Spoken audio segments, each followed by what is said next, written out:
Ahojte, máme tu od vás častú otázku, že ktorý laser je najlepší na trvalé odstránenie ochlpenia. Takže poďme si ich porovnať a vysvetliť si, čo nám ktorá technológia ponúka. Budeme si porovnávať 3 technológie, a to IPL svetlo, trojvlnový diodový laser a alexandritový laser. Najprv si vysvetlíme princíp, ako funguje trvalá epilácia ochlpenia s laserom. V našich chlpkoch sa nachádza tmavé farbivo, ktoré sa volá melanín. A tento melanín dokáže najlepšie zohriať svetlo s vlnovou dĺžkou približne 800 nanometrov. Počas laserovej epilácie svetelné pulzy zasiahnu chlpky pod kožou a tým príde k ich prehriatiu a následnému odumretiu okolitej folikuly. Preto je dôležité, aby klient nemal vydepilované chlpky, ale len oholené, a pod kožou musí ostať chlpok s cibulkou, ktorý laser zohreje, takže okolitá folikula bude zničená a tým pádom z nej už nevyrastie nový chlpok. Treba myslieť aj na to, že keď sa opalujeme a naša pokožka tmavne, tak je to tým, že sa tam hromadí to isté tmavé farbivo melanín, a veľmi opálená pokožka nie je vhodná na laserovú epiláciu, nakoľko laser zahrieva aj kožu, lebo je v nej veľa melanínu.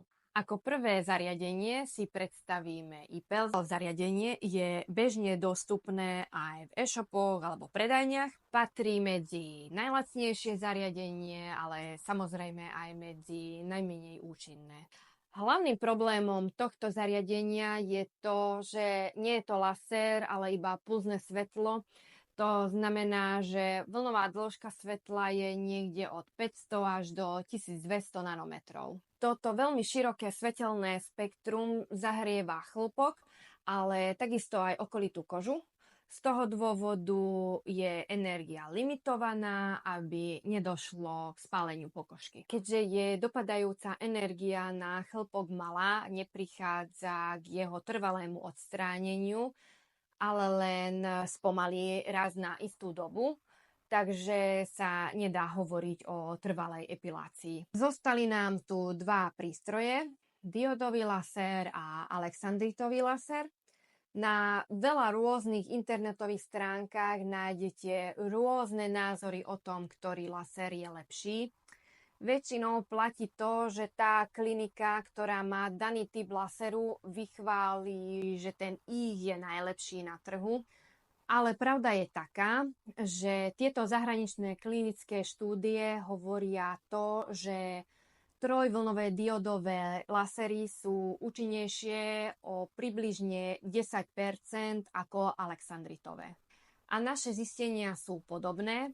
Vysokokvalitné diodové lasery majú omnoho lepší efekt a už po 2 ošetreniach je redukcia ochlpenia veľmi vysoká. Tento diodový laser má 3 vlnové dĺžky, a to 755, 808 a 1064 nanometrov. Všetky tieto vlnové dĺžky účinne pôsobia na všetky typy chlpkov od bledých až po tmavé a ešte k tomu v rôznych hĺbkach pokožky, ako môžete vidieť na tejto fotke. Z toho dôvodu je tento typ lasera najlepším možným riešením pre trvalé odstránenie chlpkov. Teraz si ešte vysvetlíme, ako funguje tento alexandritový laser.